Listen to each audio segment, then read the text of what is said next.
Hello, everyone. Welcome back to the Easy English Spark channel. I'm so happy to see you here today.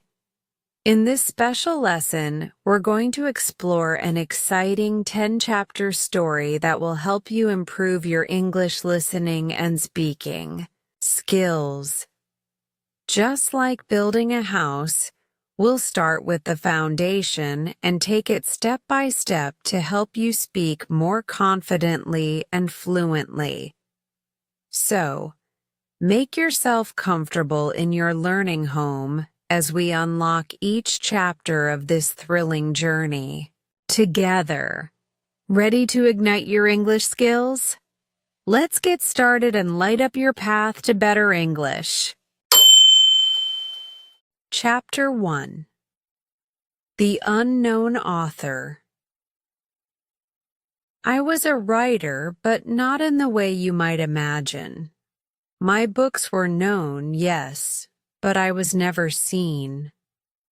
My name had appeared on the covers, printed in neat, elegant letters, but the face behind those books, well, that remained a mystery. To the world, I was just another name on a shelf, another author whose works could be read, but whose identity could not be pinned down. It was as if I existed only in the words I wrote, and nothing more. I had chosen this life long ago, not by force, nor by some grand design, but because I preferred it that way. The quiet, the solitude, it was what I craved. I had always been this way.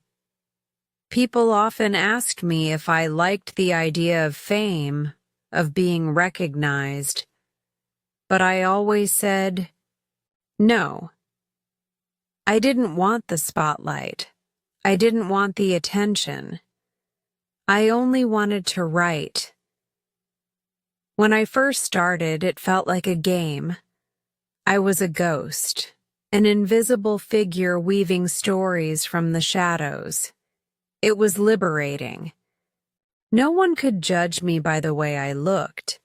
No one could scrutinize my every word. My books were my voice, and through them, I could say everything I needed to. That was enough for me. I was content. But recently, things had begun to change.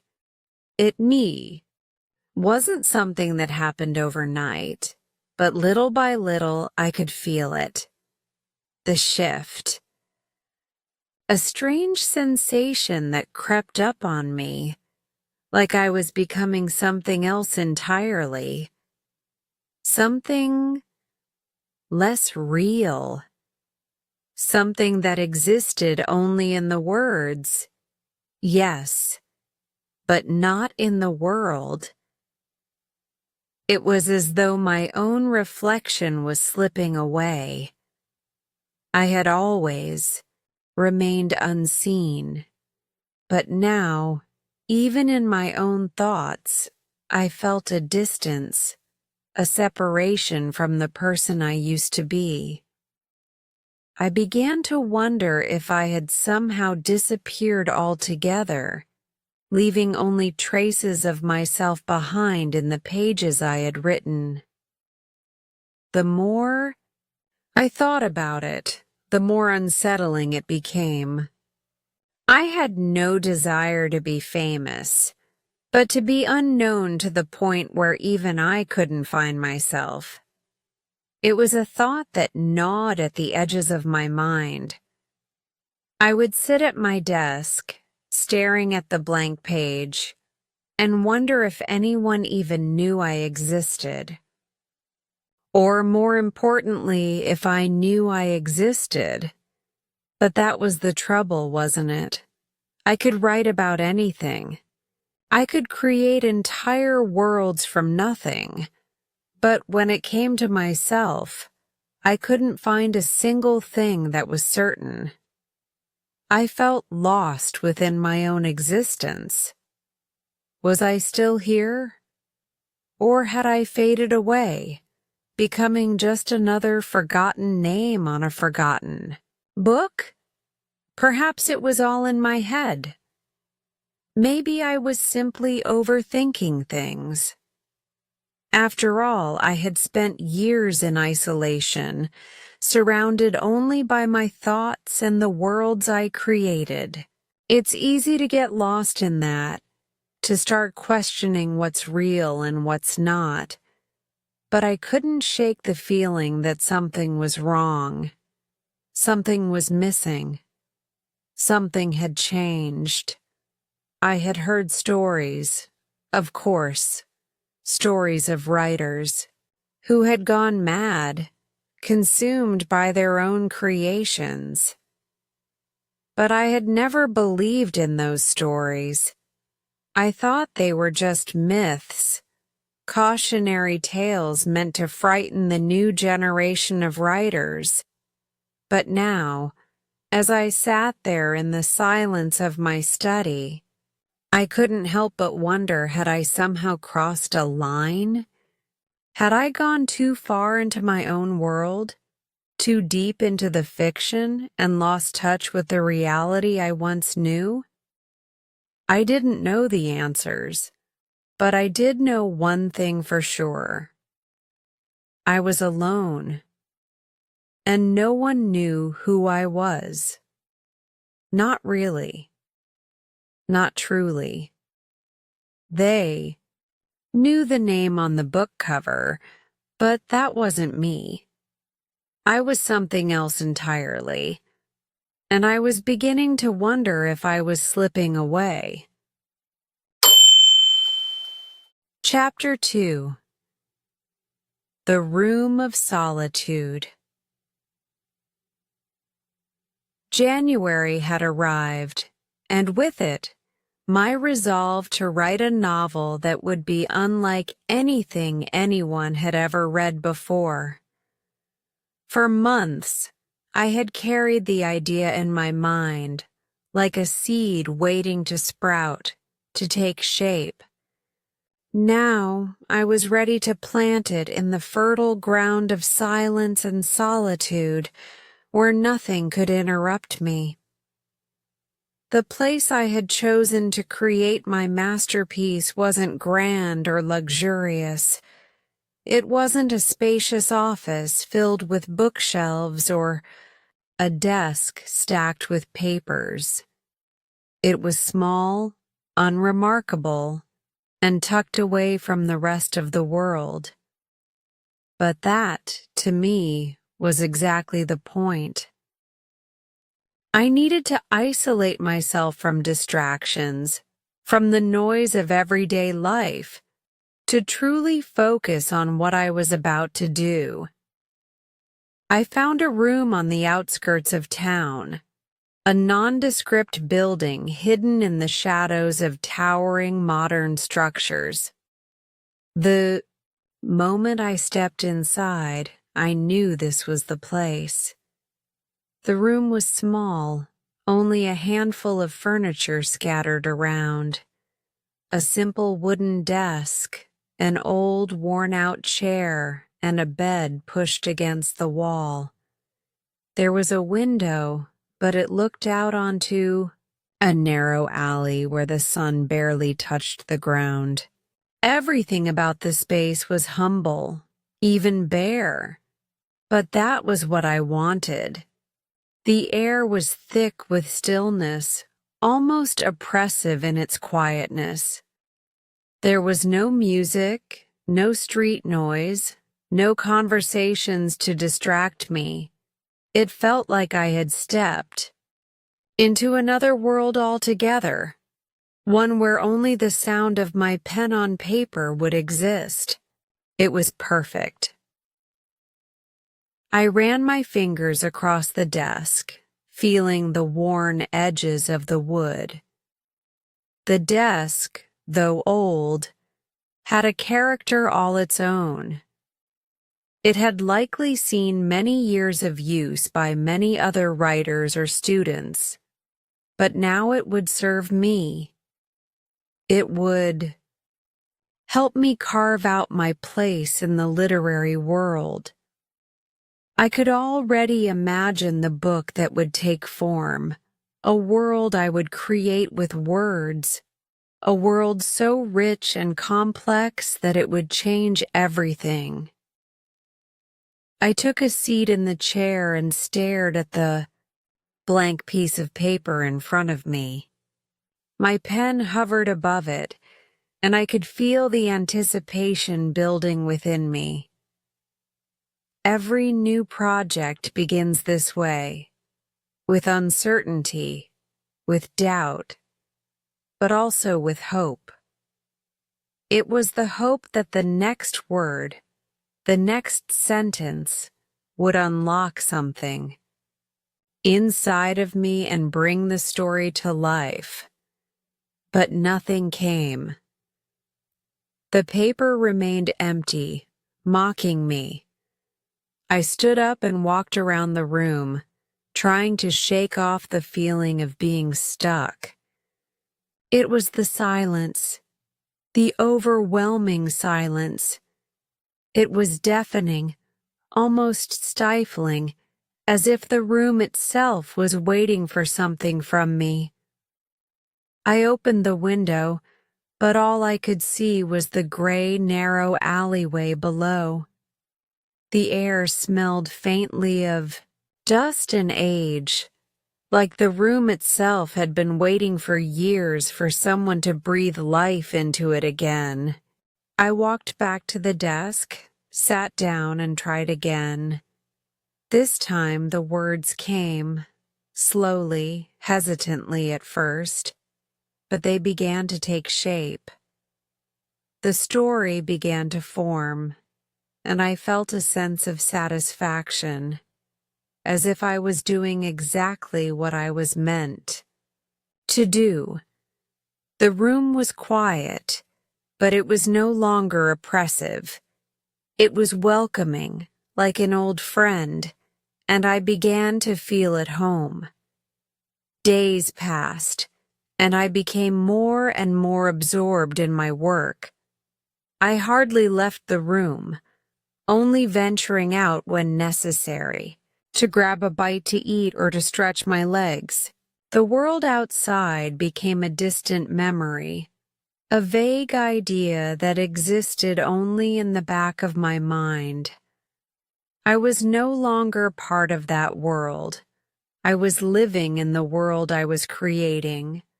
The room, with all its quietness, became my sanctuary.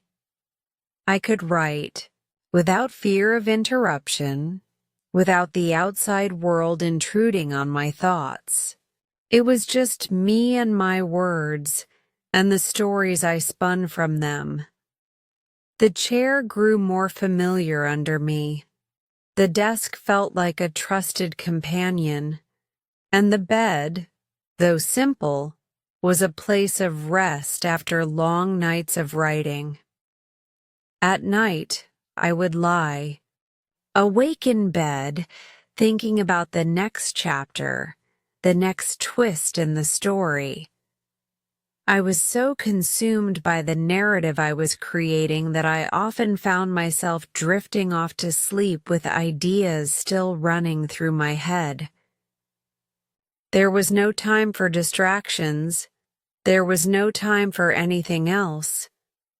The room was small, yes, but it was mine. It was my haven.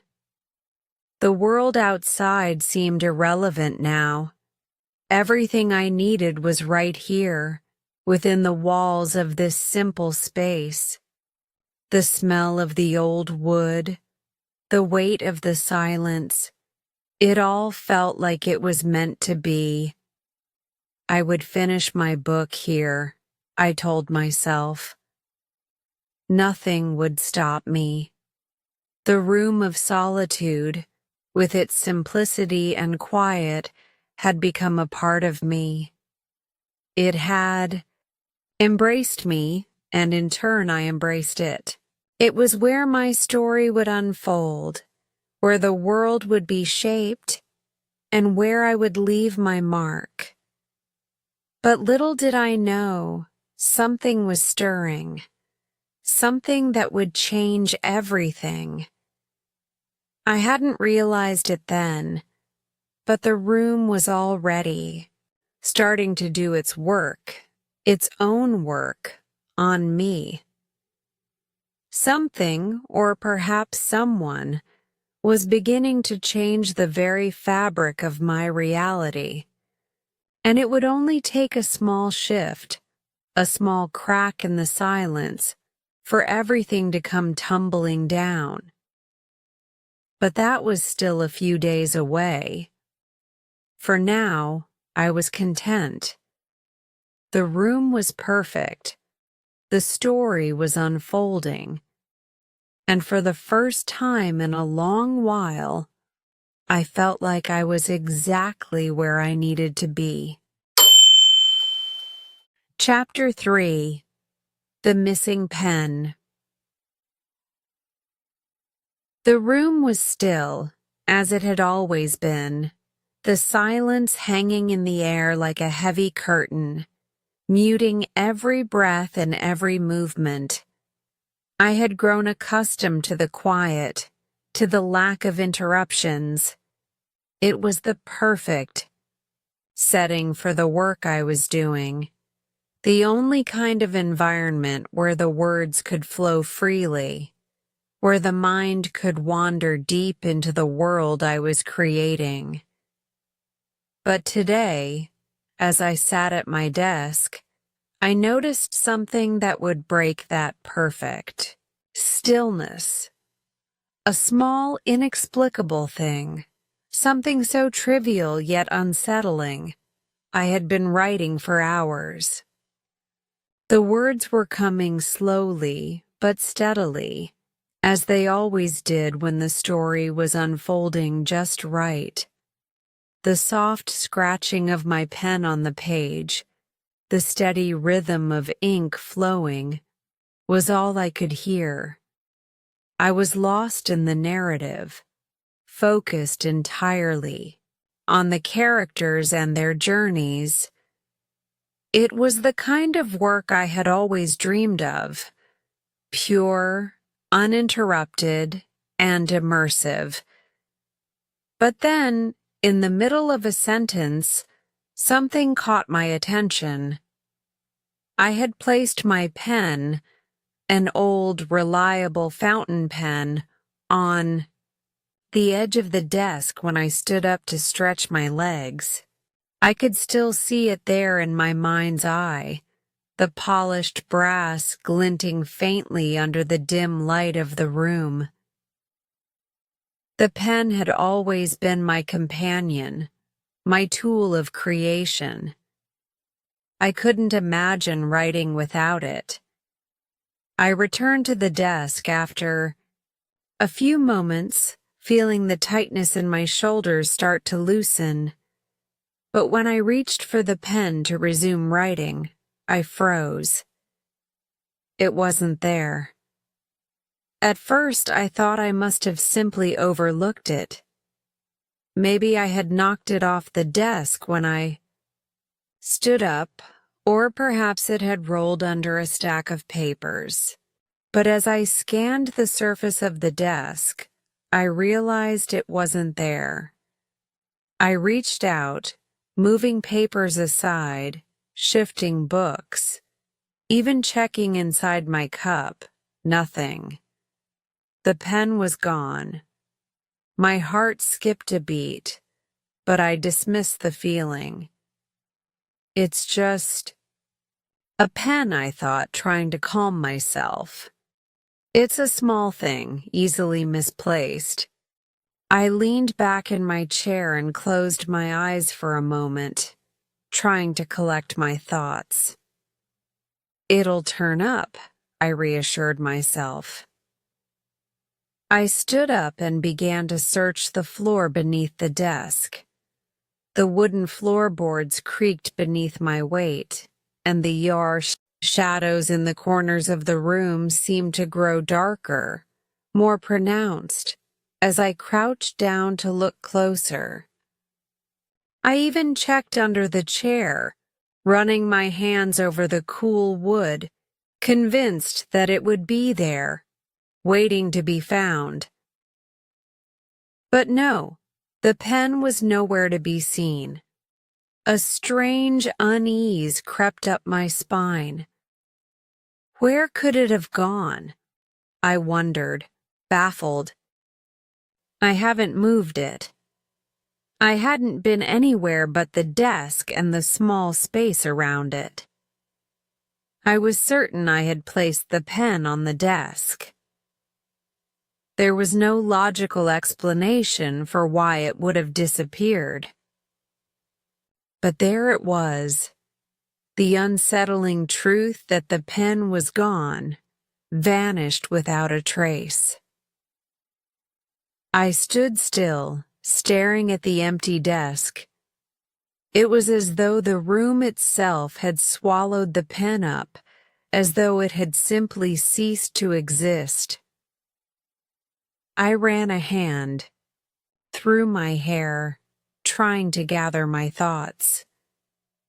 Maybe I was mistaken, I thought. Maybe I hadn't put it down here after all. But even as I entertained that thought, I knew it wasn't true. I remembered the weight of the pen in my hand, the way it had felt when I set it down. I began to walk around the room, checking corners, looking under the bed, peering behind the curtains. There was no sign of it anywhere. The pen was simply gone. This is ridiculous, I thought, shaking my head in disbelief. I felt my pulse quicken, an uncomfortable feeling settling in the pit of my stomach. Something didn't feel right, but I couldn't place it. I returned to the desk, looking once more at the empty space where my pen had been. Maybe I imagined it, I mused. Maybe I didn't even use it when I got up. But no, I was certain I had set it there. It was a familiar habit, an automatic motion that I had repeated hundreds of times. There was no way I could have just forgotten about it. I had to admit that something was happening, something I couldn't explain.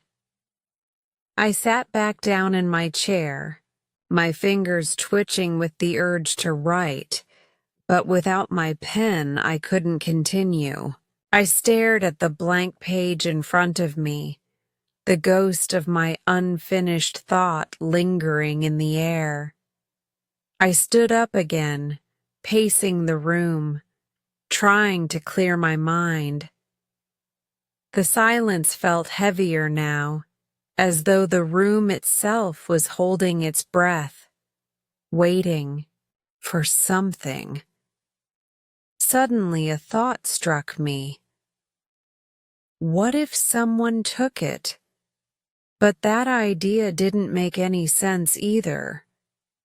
No one had been in the room, no one but me. It was as if the pen had just vanished. I looked at the door, half expecting to see someone standing there, someone who had taken it. But of course the room remained empty. No one had entered. No one had left. For a moment, I considered the possibility that I had simply gone mad, that the isolation and quiet had begun to affect my mind. But that didn't seem right either. I was clear-headed, rational. I wasn't someone prone to delusions. This wasn't a trick of the mind. This was something real, something odd. I took a deep breath, trying to steady myself. I walked to the small table in the corner of the room and picked up another pen, a backup that I always kept just in case. It felt different in my hand, lighter, less familiar. But I had no choice. As I sat back down at the desk, I couldn't help but feel the weight of the empty space beside me. That missing pen, it was a small thing, but it had been mine. And now it was gone, swallowed by the very room I had chosen to create in. I tried to focus, but my thoughts kept drifting back to the missing object, to the eerie, inexplicable loss of something so simple. I could not explain it, and yet the absence of the pen gnawed at me. It was as if I had lost a part of myself, a small but significant fragment of my existence. I told myself it was just a pen. I told myself it didn't matter. But in that moment, in the stillness of the room, it felt like the beginning of something far more unsettling. Something had shifted, something that I couldn't yet grasp, but I could feel it just beneath the surface. And I couldn't shake the feeling that this small incident was only the beginning of something bigger, something I wasn't prepared for. But for now, I had to move forward. I had to write. And so, I did. But as the pen glided across the page, I couldn't help but feel that the room was somehow watching me. Chapter 4. The Voice in the Silence. The days seemed to blur together in that small room. The writing flowed at times, and at other times it stalled, as though the very words themselves were resisting me. But still, I wrote. I was determined to finish my book, to see it come to life, no matter how strange or difficult things had become. The room had become my world, the only place that felt real. The silence that once seemed comforting now felt different, more oppressive, as though it was closing in on me, weighing me down with every passing minute. That evening, the silence was heavier than usual. The only sound was the quiet scratch of my pen against the paper. I was hunched over the desk, immersed in the world I was creating, when a strange sensation washed over me. It was subtle at first, just a slight shift in the air, like a change in temperature, a small disturbance that you can almost feel but can't quite identify. I paused, my hand stilling over the page. The room seemed different, as though the walls had grown thicker, the air denser. My senses heightened, and I could feel the hairs on the back of my neck stand on end. Something was wrong. I couldn't place it, but there was a presence in the room, something that wasn't supposed to be there. I looked around, scanning the corners of the room, the shadows that clung to the walls, but there was nothing. Nothing that I could see.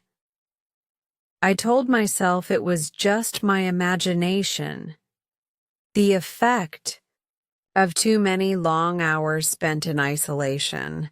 but deep down I knew something wasn't right.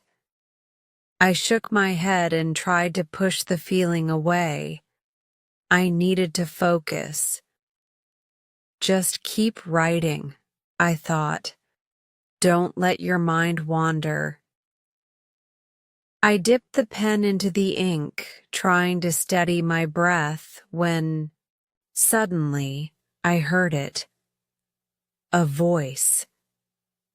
At first I thought it was nothing more than a whisper in the distance, something faint and indistinct, carried by the wind through the cracks in the window.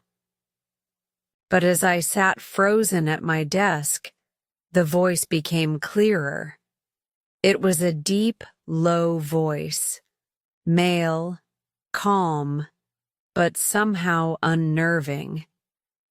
It was as though the voice was coming from inside the room, as though it had been there all along, waiting for me to hear.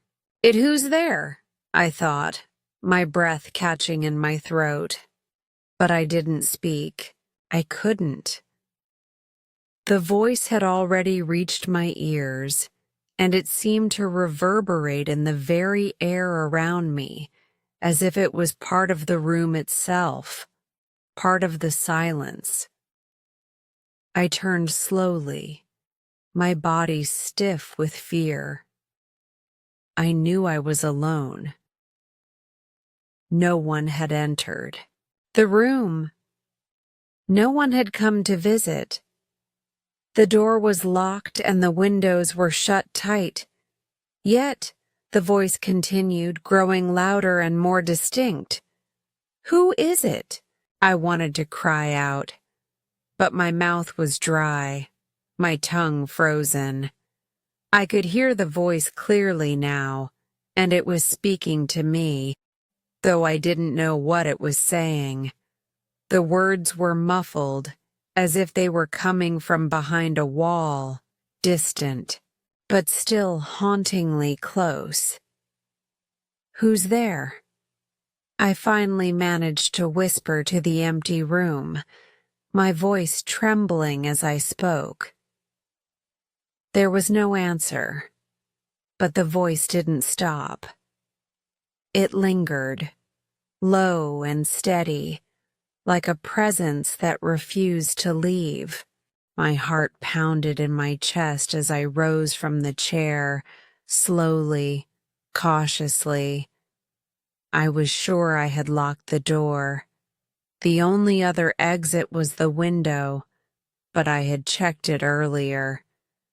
There was no way anyone could have gotten in. And yet, the voice was there. It was real. "Who's there?"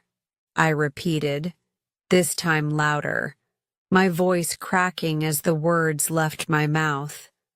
But no one answered. The room seemed to hold its breath, the silence suffocating once more. But now there was something else. Something that wasn't right. The air felt thick, heavier than before.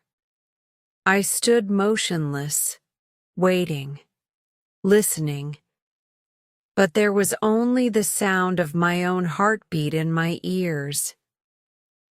The voice had stopped, but I couldn't shake the feeling that it was still lingering in the room, hovering just beyond my reach, just out of sight. My mind raced, trying to make sense of what was happening. Was it real, or was it a hallucination? I wondered. But no matter how hard I tried to reason with myself, I knew I couldn't ignore what had just happened. The voice had been there. I had heard it. And I wasn't sure if it had been human. I sat back down at the desk, my hands shaking, as I tried to gather my thoughts. The room felt colder now, though I hadn't touched the window. I hadn't opened the door. It was as if the very walls were drawing in, closing me in, pushing the air out of the space. The silence that had once felt so safe was now oppressive, like it was pressing against me, suffocating me. I tried to focus on my writing, to return to the words on the page, but my mind kept drifting back to the voice. What was it? Why had it spoken to me? For the rest of the night, I couldn't shake the feeling that I wasn't truly alone in the room. There was something there, something just beyond my understanding, something I couldn't explain. The room felt different now, like it had taken on a new life, a life that was not entirely my own. I kept telling myself it was just a figment of my imagination, the result of too many sleepless nights, too many hours spent alone in the quiet. But as I sat in that room, in the silence that had once felt like a comfort, I couldn't help but feel the weight of something else, something uninvited, something that wasn't supposed to be there.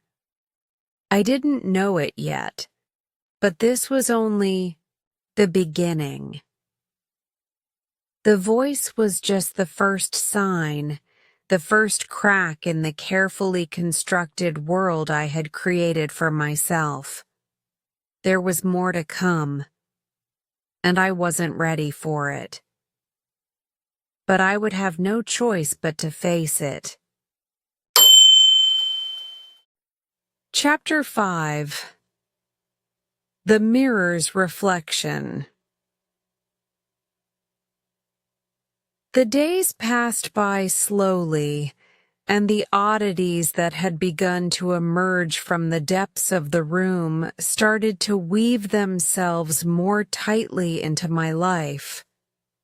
The voice that had spoken to me, though still lingering, in my mind had not returned, at least not in the same way. But the air felt different now. It was as if the room itself was holding on to something dark, something that had made its home in the very space where I was supposed to create. The writing, once a fluid and almost cathartic process, had become strained. My mind, clouded by the fear that something was amiss, could no longer focus on the words as I once did.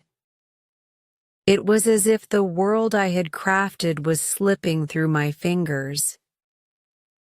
The characters, once so vivid and real to me, now seemed distant, like strangers I could no longer reach.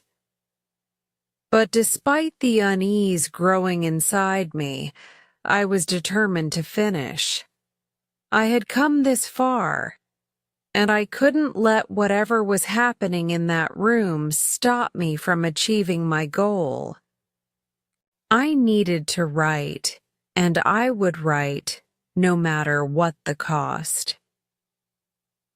It was one particular evening, as I sat hunched over the desk, staring blankly at the paper in front of me, that I noticed it. Something I had never really paid much attention to before. There, in the corner of the room, stood an old mirror. The mirror was large, perhaps a little too large for the space it occupied. Its frame was made of dark, carved wood that looked aged and worn, as though it had witnessed years of lives and stories that had come and gone. It had always been there, standing quietly, reflecting the stillness of the room. I had never thought much of it. It was simply another piece of furniture in a room that already felt too full of objects that meant nothing to me. But now, for some reason, I couldn't take my eyes off it. I stood up from my desk, my legs stiff from hours of sitting. I walked over to the mirror, my steps slow, hesitant. As I approached it, I felt an odd pull, a magnetic force that seemed to be drawing me closer. I reached out, my fingers grazing the cool surface of the glass. The reflection in the mirror was blurry at first, as though the glass itself were fogged. But as I stood there, watching, it began to clear. At first, all I could see was my own reflection, the same face, the same tired eyes that had stared back at me countless times before. I was no different, the same person I had always been, the person who had locked themselves away in that room to write their story. I let out a breath I didn't realize I had been holding, and for a moment, I thought that maybe, just maybe, everything was fine. But as I stood there, something in the mirror shifted. My reflection began to change.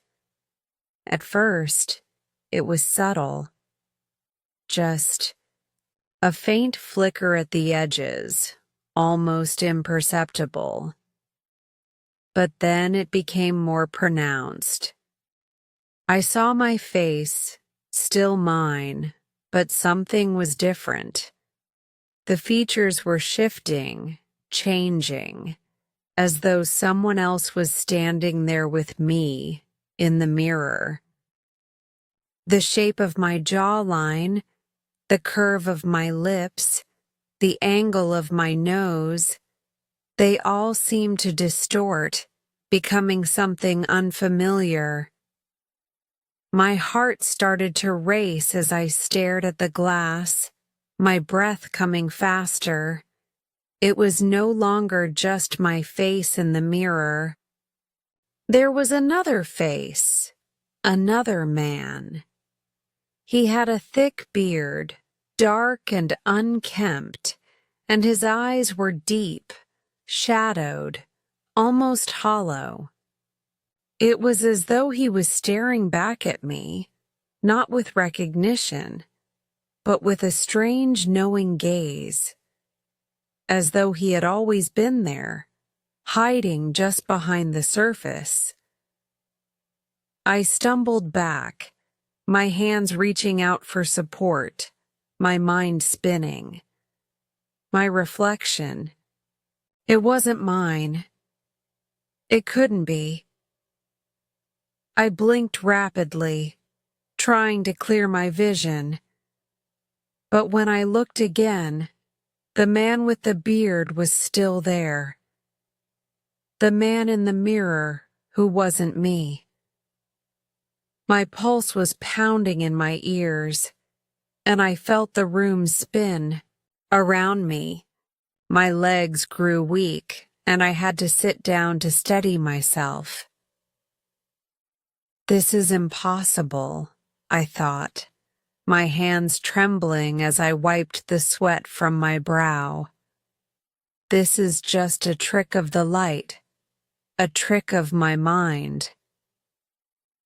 But no matter how much I tried to reason with myself, no matter how many times I closed my eyes and looked again, the man remained. I stood up once more, walking cautiously back toward the mirror, my hand shaking as I reached for it again. This time, as I gazed into the glass, I saw it clearly. The man with the beard was still there, standing in the reflection, but now I could see him even more clearly. His eyes were not my eyes. His expression was not mine. I wasn't sure whether I was looking at myself anymore, or at someone else entirely. A wave of nausea hit me, and I had to turn away, stumbling back toward the desk. My head was spinning, and I had to sit down again, clutching the arms of the chair for stability. My mind was reeling, struggling to make sense of what I had just seen. What is happening to me? I thought. Why is he in the mirror?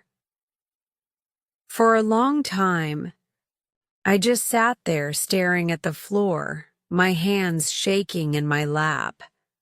I couldn't bring myself to look at the mirror again. It felt like the room itself was closing in on me, the walls pressing against my chest, suffocating me. I tried to convince myself that it was all just a trick, a hallucination, a result of the isolation, the stress, the endless hours of writing. But deep down, I knew something else, something I couldn't explain. I knew that the reflection in the mirror wasn't just some figment of my imagination. It was real. The man in the mirror. He was real. I stood up again, my heart racing in my chest, and walked over to the mirror, determined to face whatever it was that I was seeing. I forced myself to look, but when I did, the reflection was gone. The man with the beard had vanished. There I was again, just me, standing alone, my face as it had always been. But something inside me twisted, a feeling of dread rising in my chest. I knew the man had been there. He had been there, watching me. And I couldn't help but wonder if he had always been there, lurking just beneath the surface, waiting for the right moment to show himself. I left the mirror behind and walked back to the desk, my mind a chaotic whirlwind of thoughts. It's just a reflection, I told myself. Just a trick of the light. It doesn't mean anything.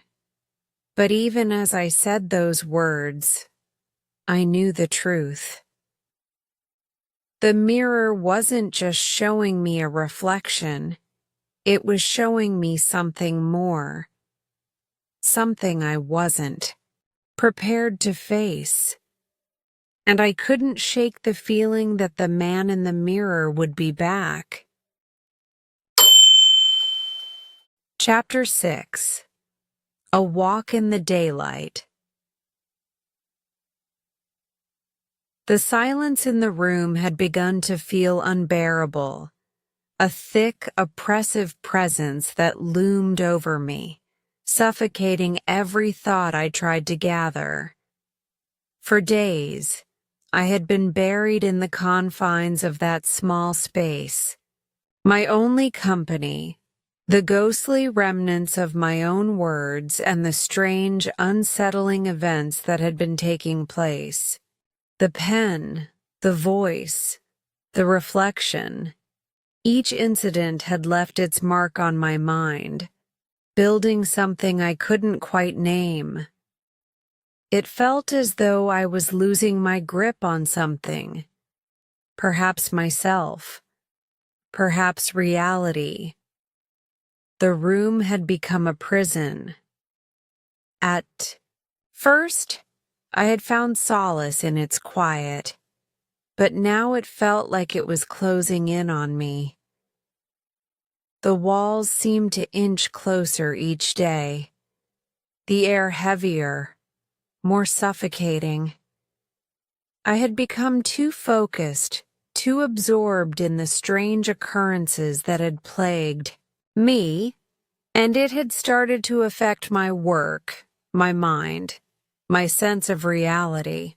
Every word I tried to write felt like a struggle, and each time I looked at the pages, I saw them as something foreign, something that belonged to someone else, not me. The story I had once felt so deeply connected to now seemed distant and elusive, as though I was no longer the one telling it. And then there was the mirror, the reflection, the man with the beard. Each time I thought about it, I felt a tightness in my chest, as if something unseen was tightening its grip on me. I had tried to dismiss it, to convince myself it was nothing more than a trick of my mind, but I knew, deep down, that it wasn't. The man had been real. He was there in the mirror, looking back at me with eyes that weren't mine. It was then that I realized I couldn't stay in that room any longer. The isolation was eating away at me, making me lose sight of myself. I needed to get out, even if just for a little while. I needed fresh air, the kind that wasn't tainted by the thick, stale silence of the room. So, on a whim, I decided to take a walk. I left the room without much thought, walking briskly down the narrow hallway that led to the front door. The door creaked as I opened it, the sound a sharp contrast to the quiet inside. The sunlight hit my face like a wave, warm and blinding, and for the first time in what felt like ages, I felt something. Relief. The world outside, though unfamiliar, felt like a different life altogether. It was the life I had once known, a life full of noise and people, of movement and sound. It was the world I had locked myself away from, but now I could almost taste it. The street outside was lined with old buildings, their facades weathered by time. People passed by, none of them paying me any attention. A bus rumbled past, its engine humming, and the sound of footsteps echoed in the distance. The city was alive, bustling with activity. It felt like the first time in a long while that I wasn't completely alone. I inhaled deeply, filling my lungs with the cool air that smelled faintly of rain. The weight on my chest lightened with every step I took. I wandered aimlessly, letting my feet carry me through the streets, not really thinking, not really trying to get anywhere. I just needed to be out, to feel the world around me. As I walked, I noticed the people around me, the way they moved, the way they interacted with one another. They were all so alive, so vibrant. I watched a couple laughing as they passed, their voices bright and carefree, and I felt a pang of longing, a yearning for something I had lost, a sense of connection. The sunlight, once a welcome warmth, now seemed almost harsh, as if it was glaring at me, forcing me to confront the world I had shut out for so long. It was as though the brightness of the day made everything seem clearer, made everything seem sharper. The people, the sounds, the smells, they were all too much, too real. And yet, as much as I wanted to feel the comfort of the outside world, something tugged at me from within. Something was pulling me back to the room. Glanced at my watch. Time had passed quickly, too quickly. The sun had started to dip lower in the sky, casting long shadows across the street. It was late afternoon now, and a quiet unease began to settle in my chest. The strange feeling that had followed me in the room was now following me out into the world. A quiet whisper that tugged at the edges of my mind, reminding me that I couldn't escape it. Not really. I paused at a street corner, looking up at the buildings that surrounded me. They loomed high, their windows staring back down at me, their darkened interiors reflecting the dimming sky. Everything seemed muted, as if the world itself was holding its breath. I had gone out seeking something, anything to pull me away from the madness of the room, but now I wasn't so sure. The city around me, so full of life, had begun to feel distant, strange. The people who passed me by seemed as though they were walking in another world, one I no longer belonged to. A shiver ran down my spine, and I realized that despite the daylight, despite the open air, I was no less trapped than I had been inside that room. It was like I was carrying the weight of the strange events with me, an invisible burden that I couldn't shake. The strange happenings, the voice, the reflection in the mirror, they had all begun to blur with reality. The lines between what was real and what wasn't had started to fray, and I couldn't tell anymore what was just my mind playing tricks and what was truly happening. I took a deep breath and shook my head, trying to clear my thoughts. I had come out here to escape, but now I felt more lost than ever. The world seemed to stretch endlessly before me, but the weight on my chest made it hard to breathe. I had to return. I had to face it. With a reluctant sigh, I turned back, retracing my steps toward the building, toward the room that had become both my sanctuary and my prison.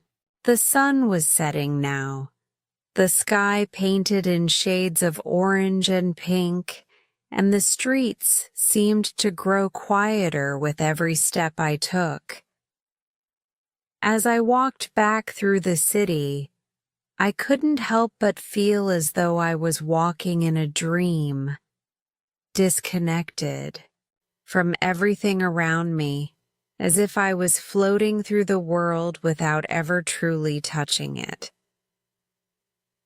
When I reached the building, I hesitated for a moment before I stepped inside. The air in the hallway felt thick again, heavy with the same silence that had haunted me before. But there was no turning back now. The room awaited me, and though I couldn't escape it, I had no choice but to return. I closed the door behind me with a quiet click and turned to face the space that had once seemed like the perfect place to write. Now, it felt like a cage, one I couldn't escape from, no matter how hard I tried. The stillness in the room was deafening, and as I walked back toward the desk, I knew that the outside world, the daylight, hadn't been able to change anything. The strange events, the feeling of being watched, the reflection in the mirror, it was all still here, waiting for me. I had returned to the room, but it was no longer the same. Chapter 7. The Haunting Return. The quiet of the room seemed to swallow me whole as I stepped back inside, closing the door softly behind me. The sunlight, once so welcome when I had been outside, now felt distant. The warmth of the day had faded, and the chill of the room seemed to creep in the moment I entered, clinging to the corners, seeping into the walls, into the very air I breathed. The silence, which had once provided comfort, now felt like a weight pressing down on my chest, suffocating me with every second that ticked by. I stood in the middle of the room for a long time, my eyes drifting across the familiar, mundane objects, the bed, the desk, the chair, the mirror.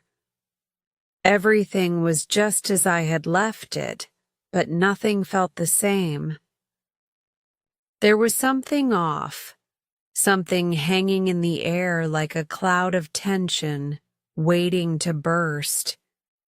I had been outside, in the world, surrounded by life, by people. I had felt the sun, heard the noise of the city, breathed the fresh air, but none of it had been enough to shake the feeling that something was terribly wrong. I had come back, but I couldn't escape the sense that the room had changed in my absence. It was as though the walls themselves had absorbed the tension that had been building up, the strange events I had been witnessing. The air was thick with it now. I could feel it in my bones, the unease settling deep inside me. I hesitated, standing still in the doorway, unsure of what to do. I had left earlier with the hope that the walk would clear my mind, give me some space to think. But instead, it had only made me more aware of how out of place I felt in this room, how disconnected I had become from everything around me. The world outside had felt distant, but now the room felt like a different kind of isolation. The reflection in the mirror, the voice I had heard, the missing pen, all of it lingered in my thoughts, like a persistent echo that wouldn't fade. Glanced over at the mirror. It stood there, against the wall, reflecting the empty space. The surface of the glass seemed dull, lifeless, but I couldn't shake the feeling that it was watching me. I felt its pull again, the same magnetic force that had drawn me to it before, and I found myself walking toward it, almost involuntarily. My heart thudded in my chest, and I could feel a cold sweat forming on the back of my neck. When I reached the mirror, I hesitated for a moment, my hand hovering just above the surface. I didn't want to look into it, not after what I had seen before, but some force, some invisible thread, was compelling me to face it. I took a deep breath, bracing myself, and slowly, I let my hand make contact with the cold glass. For a moment, there was nothing, just the faint reflection of the room, of myself standing before it. But as I stared into the mirror, something shifted. Slowly, almost imperceptibly, my reflection began to distort.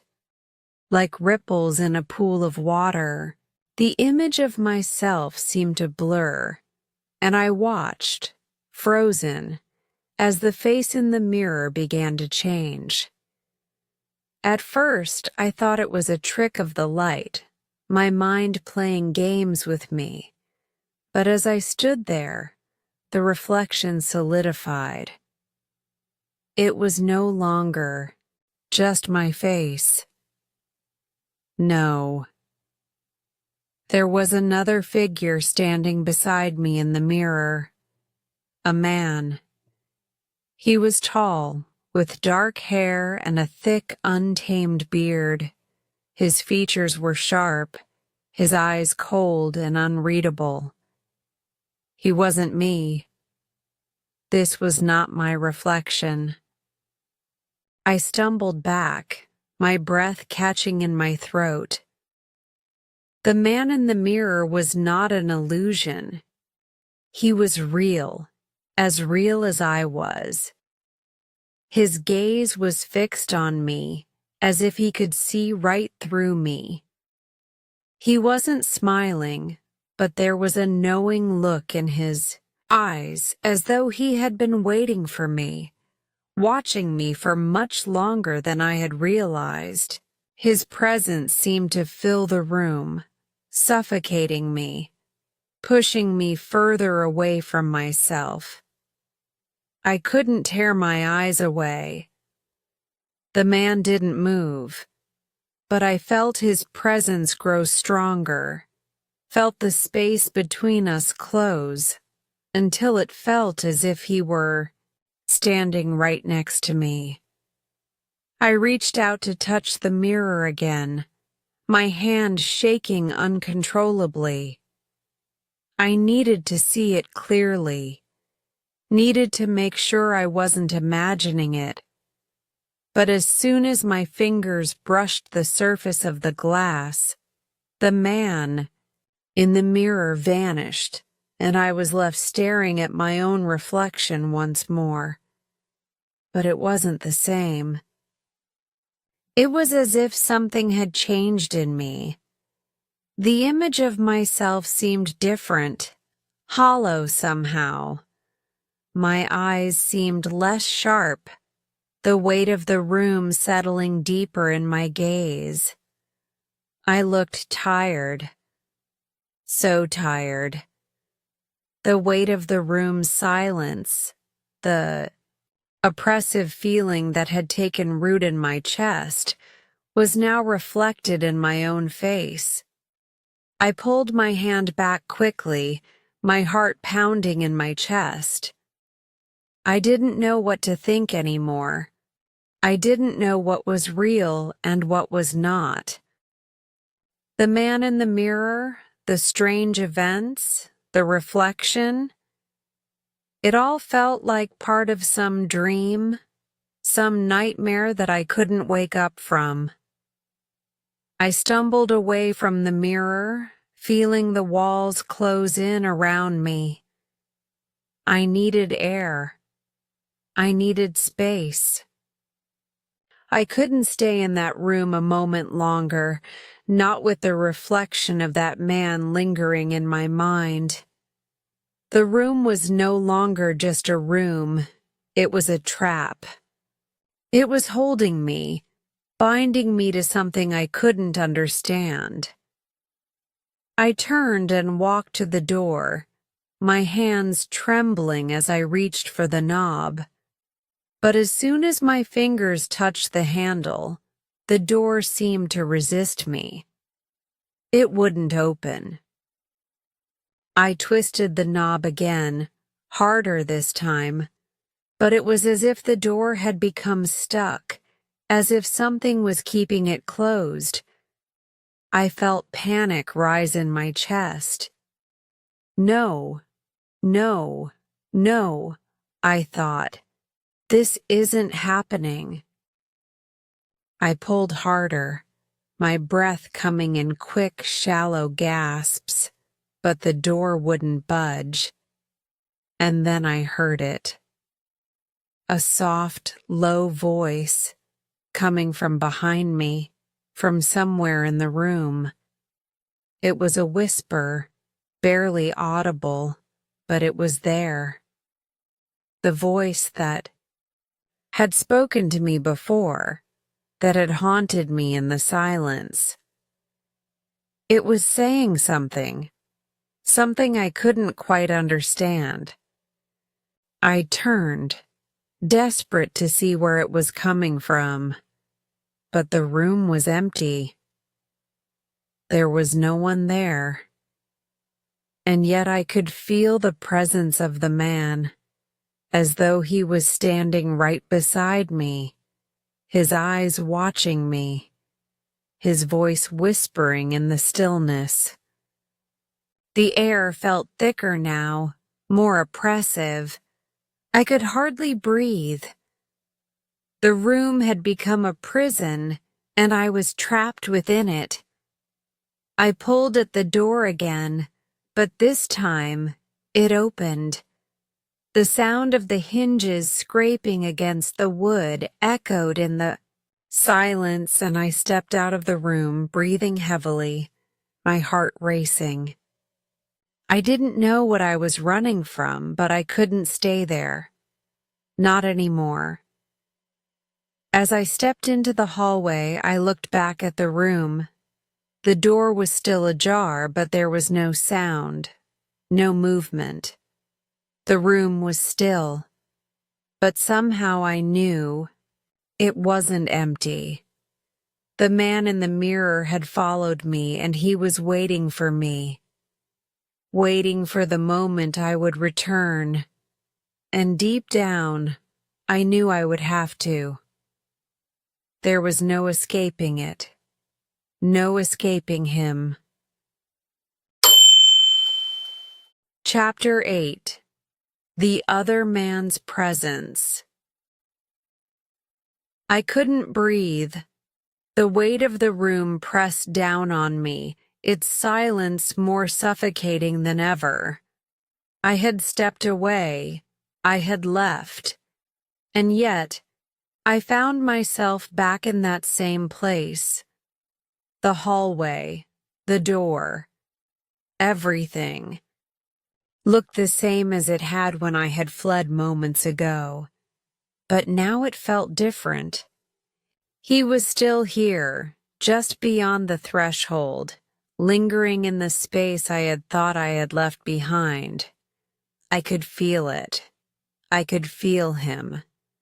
I had barely taken a step back into the room when something changed. The atmosphere was thick with a palpable tension, an electric charge in the air. It buzzed, it hummed, like a storm waiting to break. The man I had seen in the mirror, the man who wasn't me, was here. He wasn't just a reflection. He wasn't just a figment of my imagination. He was standing in the room with me. I felt his presence before I saw him. The temperature in the room dropped, the air turning cold and sharp against my skin. I shivered, my body reacting instinctively to the overwhelming sense of being watched, of being not alone. I turned toward the desk, and that's when I saw him.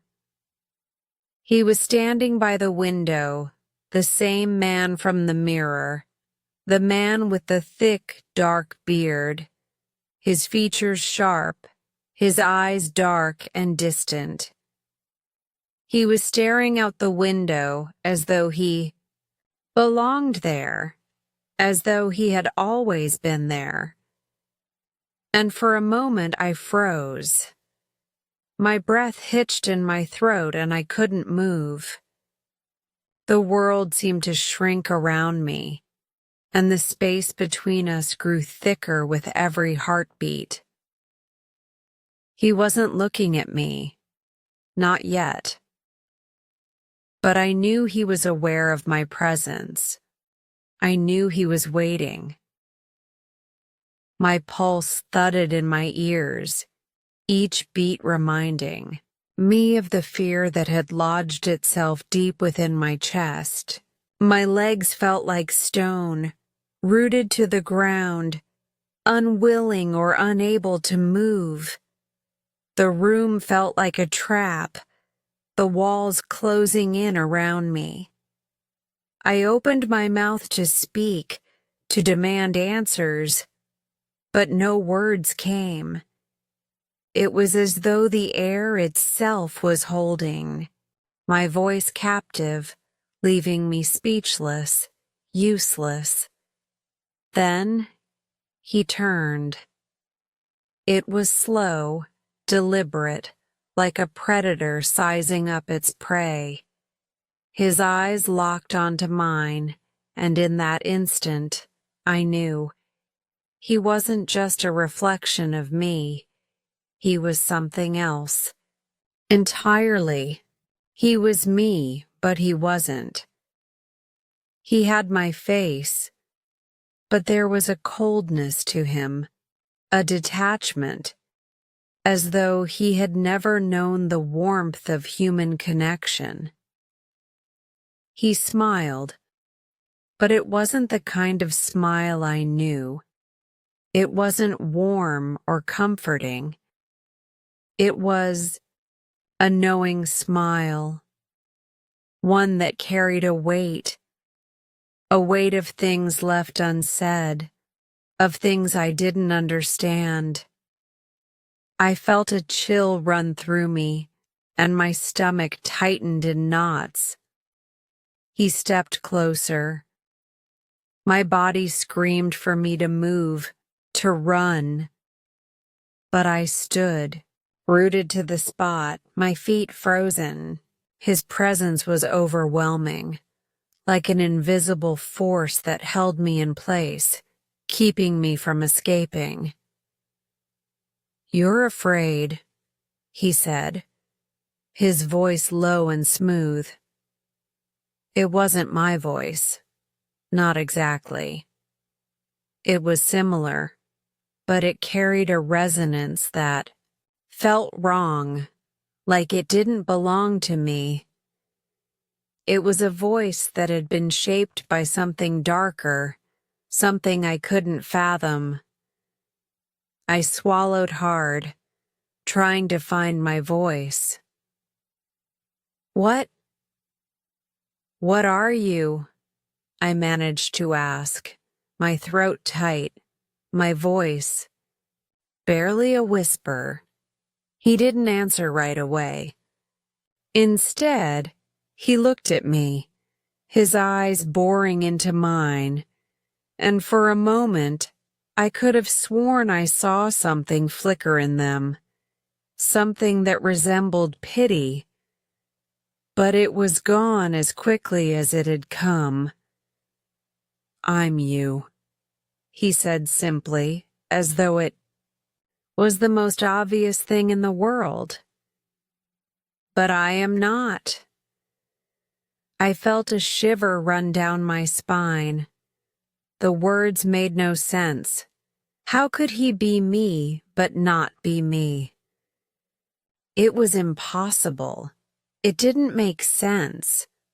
But the more I stared at him, the more I felt it. He was something else, something separate, but connected in ways I couldn't begin to understand. Something had happened. Something had changed. And it was all centered around this man standing before me. "You're me?" I repeated, my voice barely audible. "You can't be." I'm me. He stepped closer, and I instinctively took a step back, my heart racing in my chest. You think you are, he said, his voice cold and emotionless. But you're not. Not anymore. I couldn't speak. The words were lodged in my throat, my mind racing to make sense of the impossible situation unfolding in front of me. He was me, and yet he wasn't.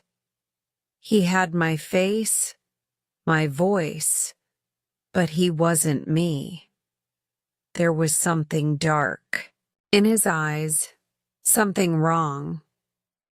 What do you want? I finally managed to ask, my voice shaking. I was no longer afraid of running. I wanted answers. I needed to understand. What do you want from me? He didn't answer right away. Instead, he stepped even closer, closing the distance between us, his presence almost suffocating now. He reached out, his hand brushing mine as he passed, and I recoiled at the coldness of his touch. It was like he was made of ice, his skin colder than any human should be. I'm here to finish what you started, he said softly, his words like a whisper against my ear. You can't finish it. You're too weak, but I can. I felt a pang of confusion. What are you talking about? What have I started? He smiled again, that same knowing smile, and the fear that had been simmering inside me began to rise again, bubbling like an uncontrollable tide. The book, the story, it's mine now, he said, his eyes gleaming with a kind of satisfaction, as if he were taking something that was rightfully his. No, I whispered, the words leaving my mouth without meaning to. No, it's my story. It's mine. He laughed softly, a sound that sent chills down my spine. Was it? Was it really?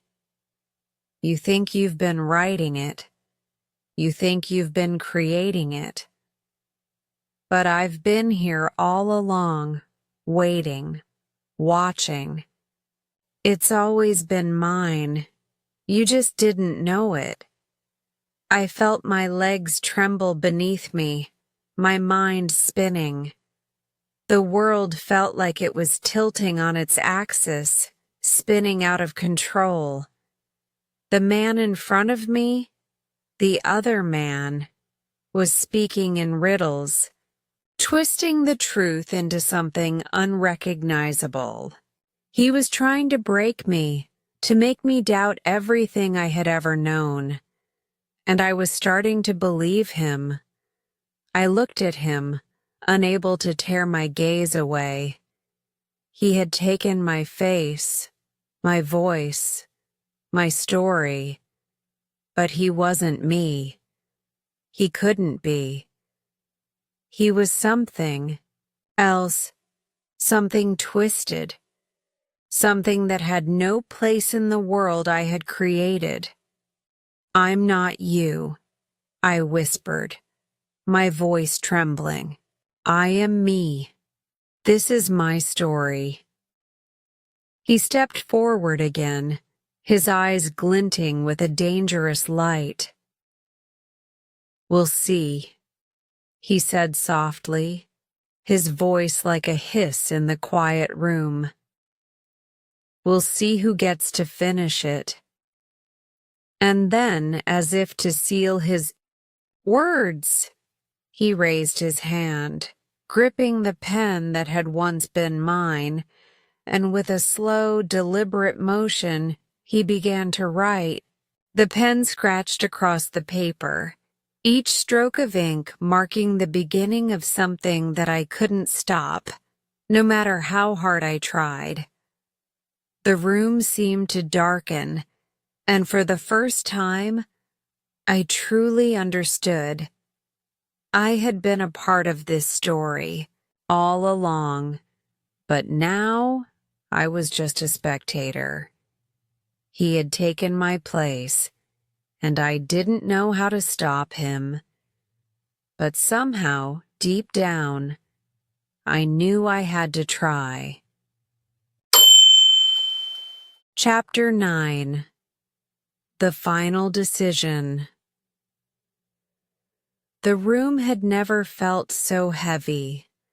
The walls seemed to pulse with a rhythm of their own, closing in on me like the slow march of time, tightening their grip with every passing second. I was trapped, not just in the physical sense, but in a deeper, more suffocating way. The air was thick with the presence of the other man, the one who wasn't me, the one who had taken my place, my face, my story. His cold, hollow eyes never left me, watching, waiting for me to make my next move. But what was left for me to do? I stood there, rooted to the spot, my heart hammering in my chest. The man, no, the reflection, was writing, his hand moving with an unnerving confidence across the page. He was continuing my story, my book, but his words were not mine. They were his now. He was finishing it, the very thing I had begun, the thing I had poured my soul into. My thoughts were jumbled, spinning in circles as I tried to process what was happening. What had happened?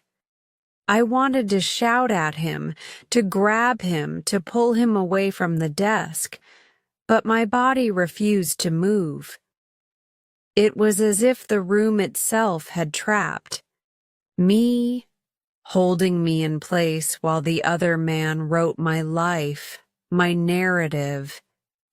Every word he penned was a stroke of finality. Every letter was a piece of me, slipping away. "Stop," I whispered, my voice barely audible. "Stop. It's my story. It's mine." He didn't look up. He didn't even flinch at my words. He just continued writing, his face expressionless, as if he hadn't heard me, as if I didn't matter anymore.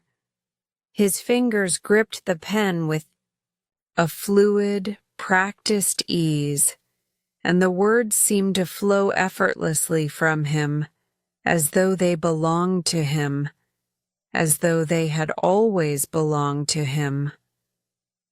His control over the story, over me, was complete.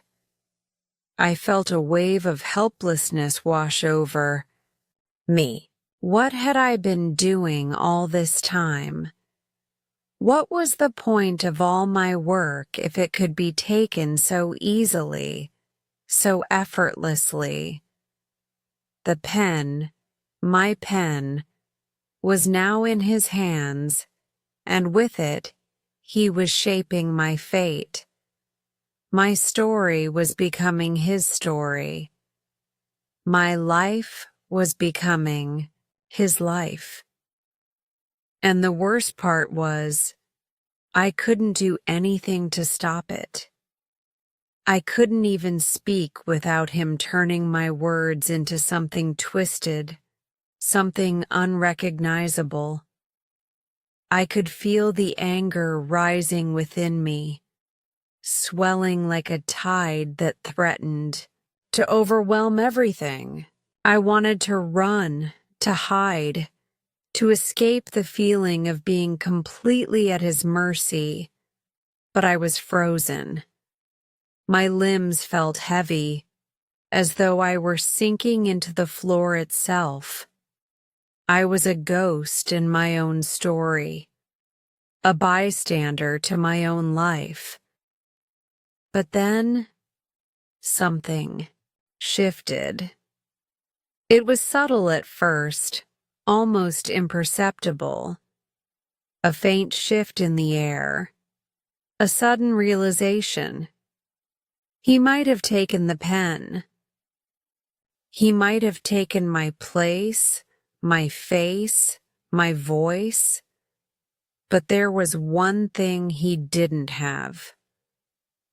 One thing that I still had. I had my mind. I still had my thoughts. I still had the will to fight, even if it seemed futile. And in that moment, the idea of surrendering, of allowing him to finish my story, to erase me completely, became unbearable.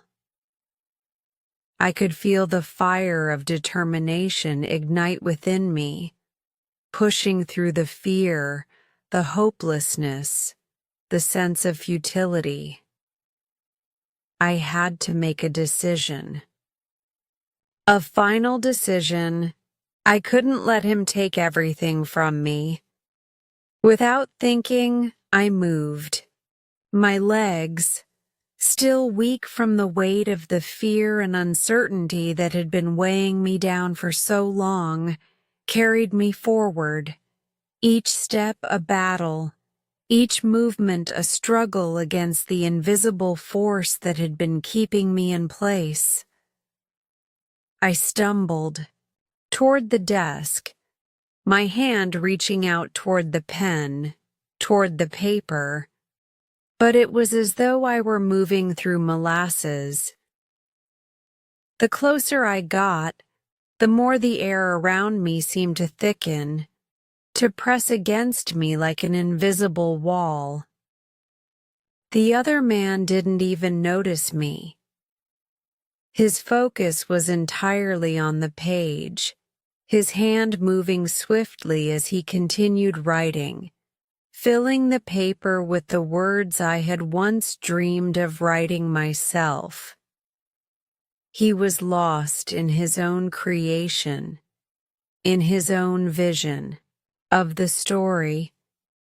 He was lost in the world he had stolen from me. I reached the desk, my hand hovering above the pen, trembling. The other man's eyes never flickered toward me. He was completely absorbed in his work. I gritted my teeth, my fingers brushing against the cold metal of the pen, and for a moment I hesitated. Doubt crept in again, a whisper in the back of my mind. What was the point? Could I even change anything? Was it too late? But then, something inside me snapped. I couldn't let it end like this. I couldn't let him have it all. I didn't care if it was too late. I didn't care if I was only a shadow of what I had been. This was my story, and I was going to take it back. With a swift motion, I grabbed the pen. It was like a jolt of electricity shot through me as I clenched it in my hand, the coldness of the metal grounding me, reminding me that I was still here. I was still alive. And I still had control, at least over this one thing. The moment I touched the pen, the other man paused. His hand faltered for the briefest of moments, his fingers gripping the pen a little too tightly, as if he were trying to hold on to something that was slipping away. He looked up at me, his expression unreadable, his eyes narrowed with something like surprise or perhaps irritation. "You can't stop this," he said, his voice cold and final, like the closing of a door. "It's already been written." I could feel the weight of his words, but they didn't stop me. I wasn't ready to give up. Not now. Not after everything. "I'm not finished," I said, my voice trembling with a mixture of fear and resolve. "This story isn't over." The other man's lips curled into a smile, one that was almost pitying, as though he saw me as nothing more than an annoyance, a futile resistance against an inevitable truth. He raised his hand as though to continue writing, but this time I wasn't going to let him, not without a fight. I pressed the pen against the paper, the ink flowing from its tip as I wrote my own words, my own ending. The other man's presence seemed to falter, to weaken, as if my defiance was a crack in the dam he had built around me. With every word I wrote, I felt the power return to me, piece by piece. The air lightened, the room seemed to expand, and the suffocating weight lifted. "You can't change it," he said, his voice now tinged with something like uncertainty. You're just one part of the story." I met his gaze, my resolve hardening with each stroke of the pen. "I'm the author of my own life," I said, the words feeling stronger with each passing second. "And I won't let you finish it for me." As I wrote, I felt the room shift. The oppressive air began to dissipate, and the world outside seemed to grow clearer, more vibrant. The other man's figure wavered, his presence weakening with each word I wrote. The control he had over the story, over me, was slipping, and with that, the pen became mine again. My story, my life, was no longer his to take. I had made my decision. I had taken control, and the final chapter was mine to write. Chapter 10. The end of the story. The moment I made the decision to reclaim my pen, to write my own ending, something shifted. The atmosphere in the room, heavy, thick with fear, seemed to break, like the first crack in a dam.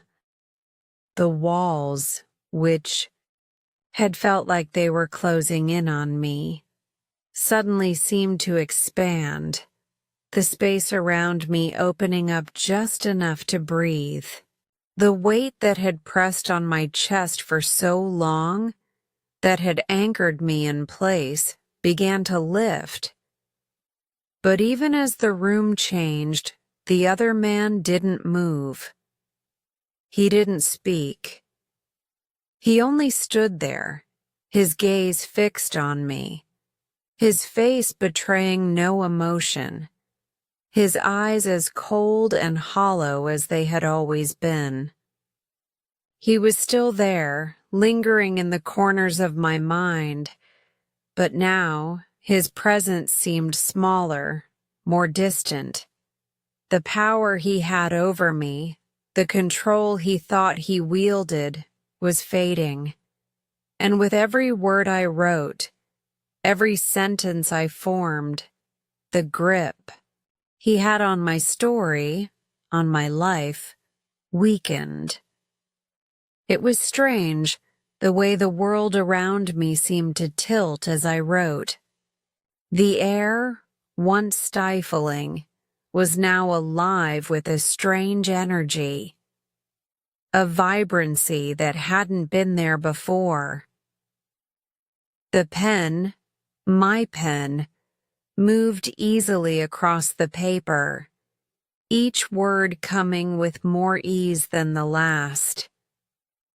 The flow of the ink felt like a release, like the pressure that had been building for so long was finally being released in the form of my own voice, my own will. And with every stroke of the pen, I felt the room shift.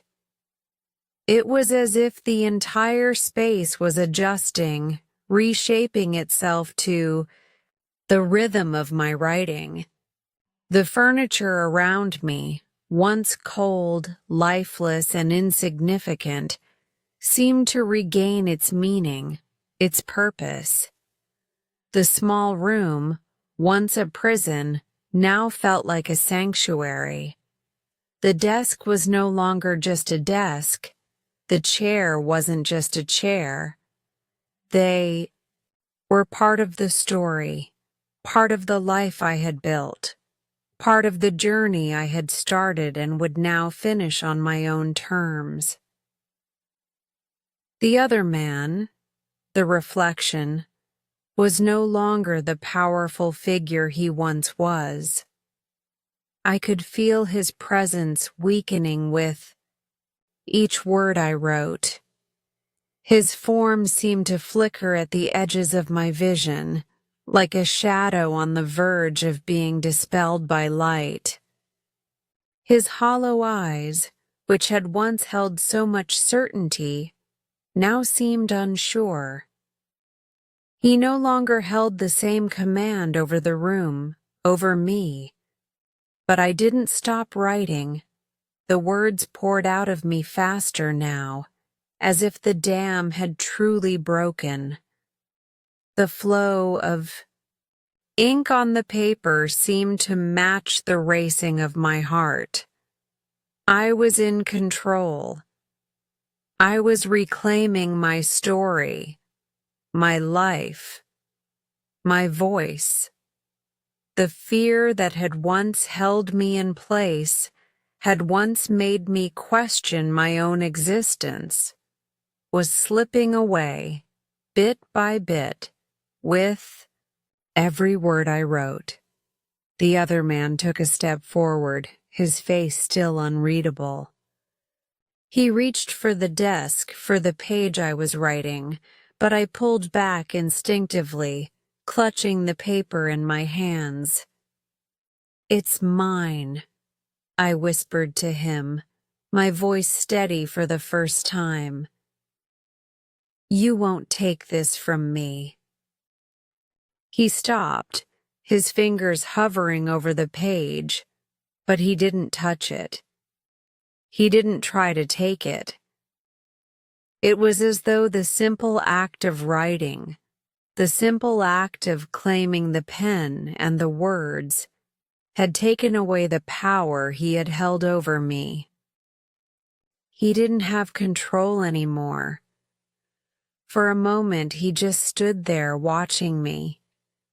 There was no anger in his gaze, no frustration. There was only something else, something I couldn't quite place. Maybe it was the realization that his time was over. Maybe it was the understanding that he had failed to break me, to steal my life. Whatever it was, it made him step back. Slowly, as though withdrawing from a battle he had lost, he began to fade. It wasn't immediate. It wasn't dramatic. He simply began to disappear. His form became less defined, his outline growing blurry, and before long, he was nothing more than a flicker, a shadow against the light of the room. The man who had once stood in my place, who had tried to take my story, was slipping away. And I knew deep down that I had won. I could hear the faint sound of footsteps in the distance, like the echoes of his presence, fading into the background, lost to the world. I didn't look back. I didn't need to. The room was mine now. The story was mine now. And there was nothing left to fight. I turned my attention back to the page, my heart still racing, but now with a sense of calm I had never felt before. The words I had written felt like they were truly mine, each sentence a victory, each paragraph a declaration that I would not be erased. I wasn't just writing a book anymore. I was writing my own existence, my own future. The ink on the page was still fresh, the words crisp and clear, and as I stared at them, I felt a sense of completion. The story was finally mine, and I had written the ending, and yet I knew this wasn't the end. The book was finished, yes, but the story would continue. My story would continue. There was no stopping it now. I leaned back in my chair, taking in the room that had become both my prison and my sanctuary. The walls no longer felt oppressive. The air was lighter, almost warm. It was as though the very space around me had transformed, becoming something new, something full of possibility. I had taken back control. I had taken back my life. And for the first time in a long time, I felt free. But as I sat there, looking at the pages in front of me, I couldn't shake the feeling that the world I had created would always be with me in ways I didn't fully understand. The other man might have disappeared, but the room, this space, had changed me. It had shaped me into something new. And no matter where I went, no matter what I did, I would always carry that piece of the story with me. The end of the story, I realized, was never truly an end at all. It was just another beginning. And with that, I took the pen in my hand once more. The next chapter awaited. Great work today. Every moment you spend practicing brings you closer to mastering your English listening and speaking skills. Remember, progress comes with patience and consistency. If this story inspired you or helped you in your learning journey, don't forget to like, share, and subscribe to Easy English Spark channel for more lessons and stories. Keep listening, keep speaking, and keep believing in your growth. I'll see you in the next video. Take care and keep shining.